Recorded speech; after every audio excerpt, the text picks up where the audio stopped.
पुराने ज़माने में ऐसे आते थे डाकू, गांव के लोगों पे डर बनाने के लिए ये लेके,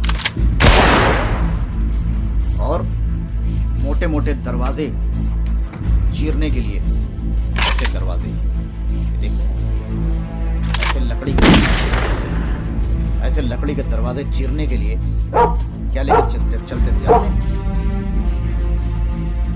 ये लेके चलते थे और इनसे चीरा जाता था दरवाजा, और इनसे की जाती थी हवाई फायर।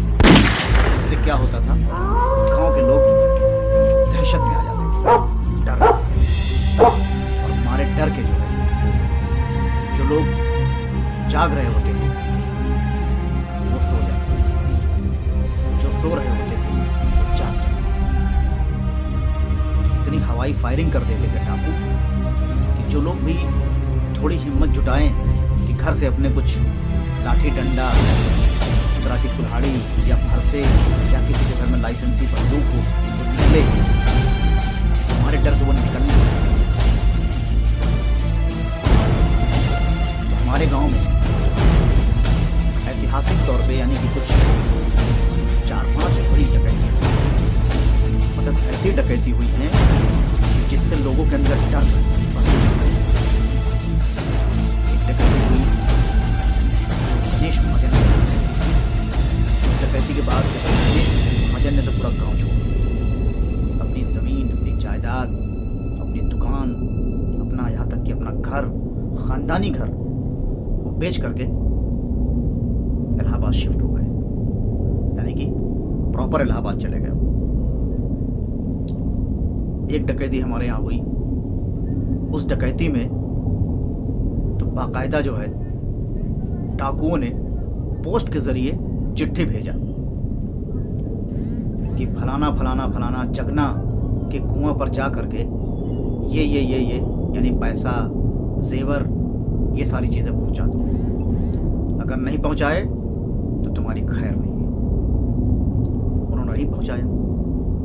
जब नहीं पहुंचा तो उसके कुछ दिन बाद ही जो है डाकुओं ने उनके घर पे हमला बोल दिया, और जिस वक्त हमला उन्होंने बोला तो उनको, जैसे मैंने आपको दरवाजा दिखाया लकड़ी का, ऐसे कम से कम 3-4 दरवाजे उनको चीरने पड़े ऐसे ही कुल्हाड़ी से, और पूरे गांव की नाकाबंदी कर दिया। जिस गली से, जिस नाके से उनको लगता था कि इधर से लोग आ सकते हैं मदद के लिए, क्योंकि जब डाकू आते थे तो पूरी डायलॉग्स होते थे, मतलब वो ललकारते थे गांव के लोगों को कि गांव वालों, तुमसे हमें कौनो मतलब नहीं ना, चुपचाप अपने घर में पड़े रहो, ज्यादा चू चपड़ करोगे जान से जाओगे। भलाई यही में है कि जहां लेटे हो, जहां बैठे हो वहीं रहो, इधर आने की कतई कोशिश न करना। हम जिसके घर में आए हैं, जहां हमको डाका डालना है, हमको अपना काम करने दो और हम वापस चले जाएंगे। जो बीच में आया तो सोच लेना बख्शा नहीं जाएगा। ऐसे करके गांव में अब रात के अंधेरे में, सन्नाटे में, जिस वक्त वो बोलते थे पूरे गांव में उनकी आवाज़ सुनाई देती थी। आस पड़ोस में तो जितने लोग थे वो सब दहशत में आ जाते थे, हमारे डर के। ना जो जाग रहे होते थे वो सो जाते थे, और जो सो रहे होते थे जाग जाते थे, क्योंकि बंदूक फायरिंग होती थी, सिंगल बैरल बंदूक, डबल बैरल बंदूक, रीच टू फायर कर दिया, पूरा गांव एकदम दहशत में आ गया। घर से निकलने को तैयार नहीं। थोड़ी बहुत अगर हिम्मत गांव का कोई आदमी जुटाता भी था ना, औरतें जो है ना ऐसा हवाला देती थी, बाहर नहीं निकलती। इस तरह की बड़ी बड़ी डकैतियां ऐसी हुई हैं, और इन सारी डकैतियों को जो, मतलब ऐसा नहीं है कि उनको इल्म गैब तुझ था और वो अचानक डकैती डाल देते थे, इसकी जानकारी उनको मिलती थी, गांव से ही मुखबिरी होती थी। गांव का कोई ना कोई आदमी, जैसे मसलन किसी के घर में काम लगा हुआ है, नींव खोदी जा रही है फाउंडेशन वाली, और उसमें जो है है मजदूरों के हाथ में पुराने ज़माने का गड़ा हुआ खजाना हाथ लग गया। एक आध मर्तबान, एक आध घड़े में कुछ मिल गया, पुराने सिक्के, चांदी के, सोने के या कुछ भी। अब उसकी जानकारी जो है मजदूर बता देते थे कि फलाना फलाना क्या काम में लगे रहन हम लोग, ऐसा ऐसा करत रहन तो ऐसा ऐसा सामान निकला।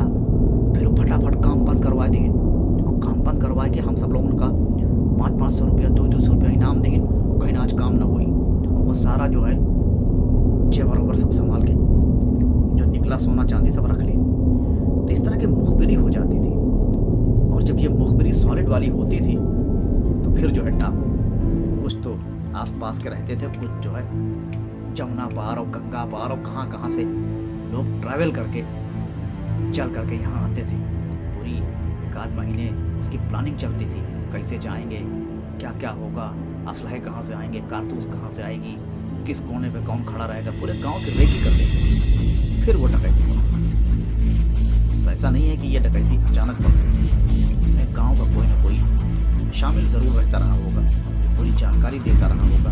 कभी कभी तो डकैतियाँ जो है ना रंजिश में, आपसी झगड़े में, किसी बात को लेकर तू मैं हो गया, फिर उसने ठान लिया कि रहो बेटा अब हम तुमका बताऊँ, और बताओ के चक्कर में ऐसा हो जाता था कि वो अब घर के अंदर की बातें फिर प्लान सारे डकैती तो इसी गांव में पड़ती रहती। अब हम कुछ लोगों से मिल रहे हैं, डकैतियों के बारे में पूछ रहे हैं। बहुत सारे पुराने लोग तो रहे हैं, लेकिन कुछ हैं जो बचपन में डकैती पड़ी, 18 साल, 20 साल, 15 साल, 14 साल, ऐसे लोग थे जो हिस्सा बना। तो ये समझ लीजिए कि गांव की डकैती का हम बना रहे हैं प्रोमो। तो इस प्रोमो को लाइक कर लीजिए, मेरे चैनल को सब्सक्राइब कर लीजिए, बेल का जो आइकन है वो प्रेस कर लीजिए, ताकि मैं कुछ पुराने ज़माने की पुरानी कहानियाँ पुराने लोगों से सुनूँ, उनसे बातें करूँ और आप तक पहुँचाऊँ, आपके पास आ जाए नोटिफिकेशन। थोड़ा सा जो है नज़र बढ़ाइए, कुछ सब्सक्राइबर बढ़वाइए।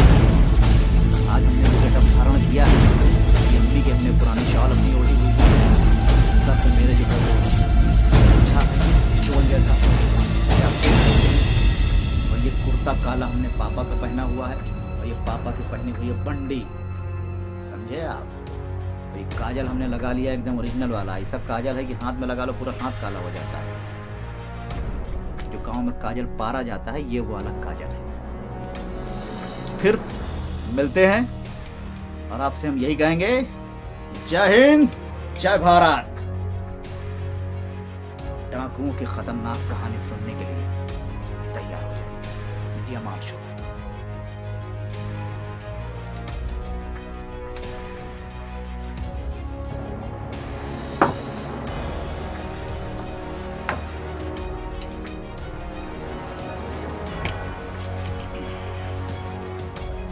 कोई डाकुओं का अड्डा नहीं है जहां हम बैठे हैं, ये हमारा पुराना घर का पुराना हिस्सा है, जहाँ कभी हम लोग भैंस और बकरी बांधा करते थे, वो खंडहर जैसा हो गया। समझे कैसा लग रहा हूँ मैं डाकू के गेटअप में?